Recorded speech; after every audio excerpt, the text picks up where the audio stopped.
Hello friends, welcome back to my channel. ఈరోజు fish curry మన స్టైల్లో ఎలా చేద్దామో చూద్దాం. మామిడికాయతో ఫిష్ అండి. అలా ముందుగా చేపలు తెచ్చుకొని అలా శుభ్రంగా కడుక్కొని మజ్జిగ కానీ పెరుగు కానీ వేసుకొని కొద్దిగా కల్లుప్పు వేసి శుభ్రంగా కడిగి ముక్కలు పెట్టుకోవాలండి. ముందుగా అయితే అది చేప చాలా పెద్ద చేప, 3 కేజీల చేప అనమాట. తర్వాత మనం శుభ్రం చేసుకున్నాక వంటగదిలోకి వెళ్ళిపోదామండి. ఇప్పుడైతే మనం కర్రీ ప్రిపేర్ చేసుకున్నాం.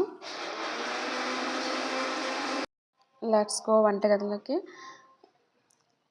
ఇప్పుడు తపాలా పైన పెట్టేసి స్టవ్ వెలిగించేసి పైన పెట్టేసి ఆయిల్ వేసేసండి. ఆనియన్స్, కొంచెం పచ్చిమిర్చి అన్నీ వేయించేసి ఇది కొత్తిమీర, అది మామిడికాయ ఉంది కదా, పచ్చి మామిడికాయ, పసుపు వేసాము. ముందుగా ఆనియన్స్లో అల్లం వెల్లుల్లి పేస్ట్ అన్నీ వేసి వేగనిచ్చినాక అలా ఫిష్ ముక్కలన్నీ చేసుకున్నామండి, పనుకోబెట్టేసాము. అలా పక్కన పరిచాక పచ్చి మామిడికాయ ముక్కలు వేసామండి. దాంట్లో కారం 2 చెంచాలు కారం పట్టింది.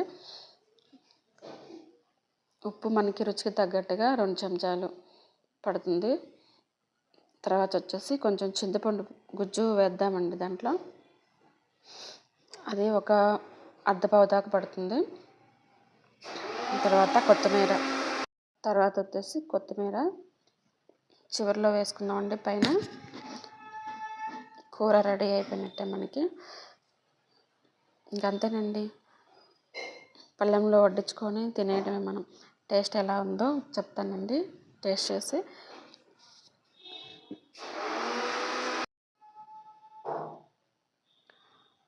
మామిడికాయ ముక్క విడిగా వేసాం కదా, అది మనకి పులుపు చాలేదనుకుంటే అది కలుపుకొని తినచ్చు ఫ్రెండ్స్.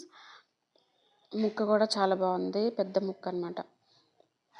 ముళ్ళు ఉన్నాయి కానీ ఫ్రెండ్స్ చూసుకొని తినాలా. ఈ ఫిష్ కర్రీ తినేటప్పుడు చాలా జాగ్రత్తగా ఉండాలి ఫ్రెండ్స్.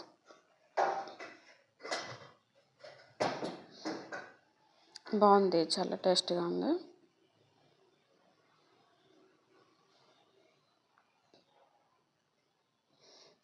మీరు కూడా ఇలా ప్రిపేర్ చేసుకొని తిని చెప్పండి ఫ్రెండ్స్. ఉంటా, బాయ్.